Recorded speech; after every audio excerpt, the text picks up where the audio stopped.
मरियम पहलवान से।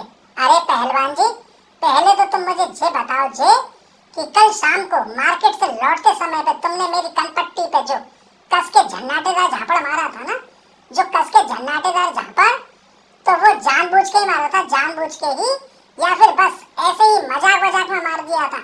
बस ऐसे ही मजाक मजाक में पहलवान।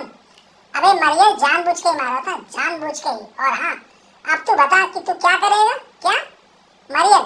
अरे तो फिर कोई बात ही नहीं है, कोई बात ही, क्योंकि पहलवान जी ये मजाक मजाक मुझे बिल्कुल भी पसंद नहीं है ना, ये मजाक मजाक मुझे बिल्कुल भी पसंद। और हाँ पहलवान जी, अगर आपने वो झन्नाटेदार झापड़ मुझे गलती से भी मजाक मजाक में ही मारा होता ना, गलती से भी मजाक मजाक में ही, तो मैं कसम खा के कह रही हूँ, कसम खा के, कि मैं आपको वहीं पे ही गिरा गिरा के ऐसा धोता, गिरा गिरा के ऐसा कि आपकी आने वाली 7 पीढ़ियों के लोग मेरे मरियल नाम को सुनते ही थर थर कांपते, थर थर। अंडरस्टैंड भाइयों? मरियल की बात को सुन के जैसे ही पहलवान जी ने गुस्से में घूर के उसकी तरफ देखा ना, घूर के उसकी तरफ, तो फटाफट ही मरियल वहां से 9-2-11 हो गया था, वहां से 9-2-11।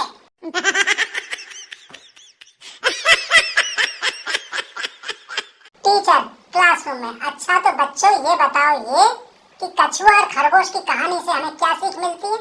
हमें क्या सीख? जप्पू, अरे माँ साहब जी, बस यही सीख मिलती है, बस यही सीख कि चाहे एक बार को भले ही अपनी रेस में हार जाना, अपनी रेस में हार, लेकिन अपनी नींद को किसी भी स्थिति में खराब मत ना होने देना, किसी भी स्थिति में खराब, अर्थात हर हालत में अपनी नींद को पूरी करना, हर हालत में अपनी नींद को पूरी। भाइयों, झप्पू का जवाब सुन के तो माँ साहब जी को इतनी जोर से गुस्सा आया था, इतनी जोर से गुस्सा कि उन्होंने स्कूल की पूरी छुट्टी होने तक झप्पू को क्लास में ही मुर्गा बना के रखा था, क्लास में ही मुर्गा बना के।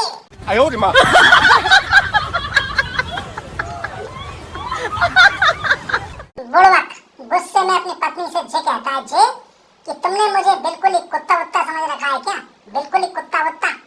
पत्नी भी भड़कते हुए जे कहती है जे कि अरे नहीं नहीं, बिल्कुल भी नहीं, लेकिन अब तो तुम्हें बहुत देर हो गई है ना, बहुत देर, तो फिर इसीलिए अब भौंकना तो बंद कर दो ना, भौंकना बिल्कुल बंद, ओके? हाँ तो भाइयों, अब मैं आपको एक भौतिक काम की बात बताने के लिए जा रही हूँ, एक भौतिक काम की बात बताने के लिए, और वो जे है जे कि अब अच्छी खासी गर्मी की शुरुआत हो चुकी है, अच्छी खासी गर्मी की शुरुआत। और अब आप जब भी फ्रिज की बोतल में से जितना भी चिल्ड वाटर निकाल के पिया करो ना, फ्रिज की बोतल में से जितना भी चिल्ड वाटर निकाल के, तो फिर फटाफट उतना ही वाटर उस बोतल में भर के रख दिया करो, उतना ही वाटर उस बोतल में भर के। नहीं तो फिर किसी दिन खाली बोतल को देख के आपकी पत्नी जी की खोपड़ी कहीं घूम गई ना, कहीं घूम, तो फिर बस ये बात अच्छी तरह से समझ लेना, बिल्कुल अच्छी तरह से, कि फिर आपकी वाट लगने में जरा भी देर नहीं लगेगी, आपकी वाट लगने में जरा भी देर। No, no, no, no.